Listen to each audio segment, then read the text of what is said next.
Hello friends, welcome to another video of stock market. आज हम discuss करने वाले हैं टाटा मोटर्स के बारे में। टाटा मोटर्स के स्टॉक में आज हमने जबरदस्त बाइंग देखा, ऑलमोस्ट 20% से भी ज्यादा का वन डे में इस पर्टिकुलर स्टॉक पे हमने प्राइस हाइक देखा, क्योंकि इस स्टॉक को लेके एक ब्रेकिंग न्यूज आया है। वो क्या है? टीपीजी ग्रुप, जो कि एक प्राइवेट इन्वेस्टमेंट कंपनी है, उसने 7,500 करोड़ इन्वेस्ट करने का डिसीजन लिया है इन टाटा मोटर्स ईवी बिजनेस। अब हम सभी जानते हैं टाटा मोटर्स के ईवी बिजनेस में सभी का बहुत इंटरेस्ट है। जिस लोगों ने टाटा मोटर्स के स्टॉक को आज बाई किया है, उनका मेन हॉराइजन है 2028 तक, क्योंकि with in that period of time ऐसा माना जा रहा है कि इंडिया में जितने भी गाड़ियां हैं उसमें से 33% से लेकर 35% जो है मार्केट शेयर वो इलेक्ट्रिक व्हीकल्स के पास चला जाएगा। एंड टाटा मोटर्स जो है उनके ऑलरेडी बहुत सारे इलेक्ट्रिक व्हीकल्स मार्केट में है, तो इसका सीधा सीधा बेनिफिट जो है टाटा मोटर्स को मिलेगा। इसलिए इस फंड ने टाटा मोटर्स में इनमें इन्वेस्ट किया। अगर आप इस पर्टिकुलर कंपनी के बिजनेस को देखें तो आज स्टॉक का जो डे हाई है वो 523 रुपीज है, एंड ये 52 वीक्स हाई भी है। नाउ अगर 52 वीक्स लो देखे तो वो लेस देन 100 रुपीज, यानी विद इन 1 ईयर स्टॉक ने 500% का रिटर्न दिया है। अगर इस कंपनी का पी देखे तो पीई इज नील, क्योंकि still it's a loss making company. Result season already start हो चुका है, तो कितना प्रॉफिट या फिर लॉस ये डिक्लेयर करेगा वो तो आने वाले टाइम में ही पता चलेगा। बट जो भी टाटा मोटर्स में एट दैट मोमेंट इन्वेस्ट कर, उनका हॉराइजन बहुत लॉन्गर है, मिनिमम 5-7 साल से लेकर 10 साल तक, एंड ऑलरेडी स्टॉक ने रिटर्न देना स्टार्ट किया है। जिस स्टॉक का प्राइस लेस देन 300 था, विद इन 1 मंथ से ऑलरेडी 500 तक पहुंच गया है। एंड आने वाले टाइम में अगर ये स्टॉक 1800-2000 तक भी चला जाए, यानी नेक्स्ट 5 ईयर्स में, तो बहुत ज़्यादा मल्टीपल का रिटर्न ये अपने इन्वेस्टर को देगा। एंड तब इस पर्टिकुलर कंपनी का अच्छा खासा प्रॉफिट भी ये अर्न करेगा ना। अगर मार्केट कैप को देखें तो ऑलरेडी जिस कंपनी का मार्केट कैप 1 लाख करोड़ के आसपास था, वो आज 1,68,000 करोड़ के आसपास पहुंच गया है। ना अगर इस कंपनी के हम कुछ टेक्निकल चीज़ों को देखें तो technically relative strength index and money flow index, RSI and MFI index में ये स्टॉक बहुत ओवरबॉट है, क्योंकि बहुत जल्द इसने बहुत अच्छा रिटर्न दिया है।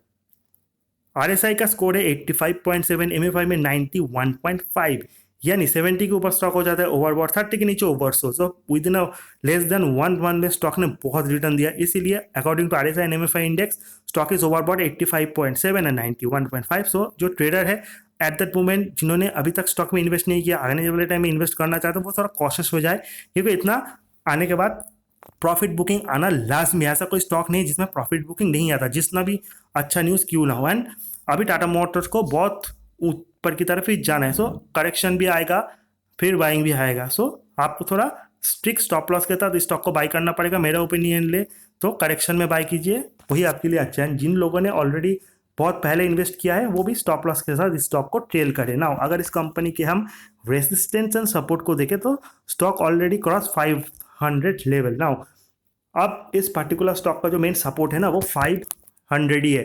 500 के नीचे अगर ये स्टॉक ब्रेकआउट दे देता है, यानी नीचे की तरफ आता है, तो देन 475, 450, क्योंकि इतना बढ़ने के बाद स्टॉक इज वेरी वोलाटाइल। अगर ये स्टॉक 20% ऊपर जा सकता है, तो नेगेटिव मार्केट में निफ्टी अगर खराब हो, कोई नेगेटिव न्यूज़ आए ग्लोबल मार्केट से या फिर स्टॉक को लेकर, सो एक दिन में 10% का करेक्शन भी देगा। सो ऑलमोस्ट 50-40 रुपीज़ तो ये एक ही दिन में करेक्ट होने का दम रखता है। सो 500 इज द मेक और ब्रेक लेवल। इसके नीचे आ भी सकता है ये स्टॉक। देन 475, 450, 425, एवरी 20 रुपीज़ के गैप में आपको स्टॉप लॉस देके उसको ट्रेल करना पड़ेगा। एंड अगर ये ऊपर की तरफ का ब्रेकआउट देता है, सो 500 is a very big support for you, and every 4-5% के ऊपर आपको स्टॉप लॉस मेंटेन करना पड़ेगा, वही आपके लिए अच्छा है। जो रिस्की ट्रेडर है उनके लिए ही एडवाइस है ना। अगर कोई स्टॉक अपने 52 वीक साइकिल के ऊपर चला जाता है, तो ऑब्वियसली वो अपने 20 डे, 100 डे, 50 डे, 200 डे सारे simple and expression moving average के ऊपर ही चला जाता है। टाटा मोटर्स के लिए भी ऐसा है। 200 day simple and expression moving average बहुत दूर है, 303 के करीब, एंड 20 डे का 337, 347। अब simple and expression moving average देखने का कोई मतलब नहीं, क्योंकि स्टॉक ने इतना ज़्यादा रिटर्न दिया है इन द लास्ट 1 मंथ कि इसने अपने सारे जो लेवल है उसके ऊपर ही क्लोजिंग दिया है। सो momentum is very strong, but stock is overbought in technical RSI and MFI index. Now अगर इस पर्टिकुलर स्टॉक को आपको बाई करना है, so simple and expression moving average देखने का कोई फायदा नहीं। आप प्रेजेंट लेवल को देखिए, and according to your risk potential आप स्टॉप लॉस देके स्टॉक को ट्रेल कीजिए। अगर आप एक लॉन्ग टाइम इन्वेस्टर भी है तो भी आप किसी भी प्राइस में स्टॉक को बाई तो कर सकते हैं, लेकिन मेरा ओपिनियन है करेक्शन में आप बाई कीजिए। इतना चलने के बाद थोड़ा प्रॉफिट बुकिंग आना लाजमी है। ऐसा नहीं कि आने वाले टाइम में ये स्टॉक ऊपर की तरफ नहीं जाएगा, शायद ये भी हो सकता है कि 600-700 तक ये स्टॉक चला जाए, but trade this stock with strict stop loss. अगर इस कंपनी के हम पेयर्स के साथ देखें तो एक्चुअली टाटा मोटर्स एक ऐसी कंपनी जो पैसेंजर सेगमेंट में भी है एंड कमर्शियल सेगमेंट में भी है। पैसेंजर सेगमेंट में इनका जो कंपटीशन है वो नॉर्मली महिंद्रा मारुति सुजुकी जैसे कंपनीज के साथ जो स्टॉक मार्केट में ऑलरेडी लिस्टेड है। एंड कमर्शियल व्हीकल्स में इनका जो मेन राइवल है वो अशोक लेलैंड है। Now in both aspect Tata Motors is very good. अगर हम कमर्शियल व्हीकल्स का मार्केट देखें तो उसमें Tata Motors is number 1। Passenger vehicles में at that moment Tata Motors number 3 after Maruti and Hyundai. But जिस तरह से कंपनी का ग्रोथ है आने वाले टाइम में शायद ये कंपनी का दूसरे नंबर पे भी चला जाए, तो उसमें भी कोई दो राय नहीं है। लेकिन वो चीज़ बहुत दूर है क्योंकि और भी जो कंपनीज है वो भी अच्छा खासा सेल्स ग्रोथ दिखा रही है ईच एंड एवरी मंथ। सो दूसरे कंपनी के दूसरे प्लेयर्स को आप छोटा मत समझिए। एंड अगर मारुति हुंडई जैसे कंपनीज ने भी एंड आने वाले टाइम में इलेक्ट्रिक व्हीकल्स के ऊपर फोकस करना शुरू कर दिया, so and that time Tata Motors के लिए वो नेगेटिव न्यूज़ होगा। एंड स्पेशली अगर मारुति कुछ ऐसा न्यूज़ लॉन्च करे तो सो आपको बहुत कॉशियस व्यू रखना पड़ेगा टाटा मोटर्स को लेके। अगर इस कंपनी का हम प्रॉफिट एंड लॉस को देखें तो still it's a loss making company. अगर कंपनी के दिसंबर का लॉस देखें तो दिसंबर में कंपनी का प्रॉफिट था 2900 करोड़ एंड उसमें जो अदर इनकम का फिगर था वो 289 करोड़ था। लेकिन मार्च 2021 में कंपनी का लॉस नेगेटिव 7000 करोड़ रहा, जिसमें सबसे बड़ा लॉस यही था। एंड अगर हम जून का देखें तो जून में भी negative 4651 crore. So each and every quarter company is showing loss and company के ऊपर बहुत ज़्यादा डेप्थ भी है। सो कंपनी को ऊपर जाने के लिए सबसे पहले अपने डेप्थ को भी रिड्यूस करना पड़ेगा।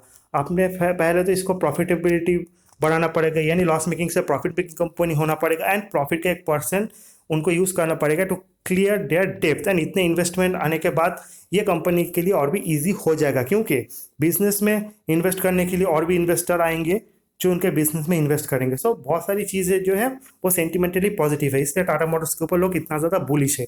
एंड सबसे लास्ट में अगर इस कंपनी का हम शेयर होल्डिंग पैटर्न या फिर प्रोमोटर्स होल्डिंग पैटर्न को देखें तो प्रोमोटर्स के पास 46.41% स्टेक है। DII एंड FII का अगर देखें तो DII का ऑलमोस्ट 11.63, FII का 14.28 and public holding 27.69। Rakesh Jhunjhunwala जैसे बड़े इन्वेस्टर भी स्टॉक में बहुत बुलिश हैं। राकेश झुनझुनवाला का नाम जब भी किसी स्टॉक के साथ जुड़ता है तो लोग ऑटोमेटिकली उसमें ज़्यादा बुलिश हो जाते हैं।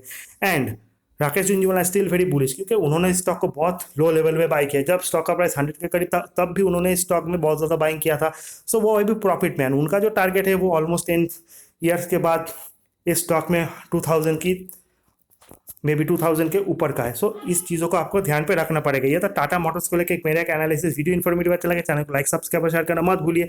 अगर आप एक इन्वेस्टर हो किसी भी प्राइस में स्टॉक को बाई कीजिए। अगर आप एक ट्रेडर हो तो ट्रेड विद द स्टिप स्टॉक लॉस। इतना बढ़ने के बाद मैं तो इस स्टॉक में अभी बाई नहीं करूंगा क्योंकि मैंने ऑलरेडी 300 के लेवल पे स्टॉक में बाई कर रखा है एंड मैं स्टॉक को लॉन्ग टर्म के लिए होल्ड करूंगा जब तक ये स्टॉक नीचे की तरफ बहुत खराब ब्रेकआउट नहीं देता। मेरा सेंटीमेंट भी बुलिश है। बात इतना बढ़ने के बाद एट दैट मोमेंट मेरा फेवरेट है मारुति सुजुकी लिमिटेड।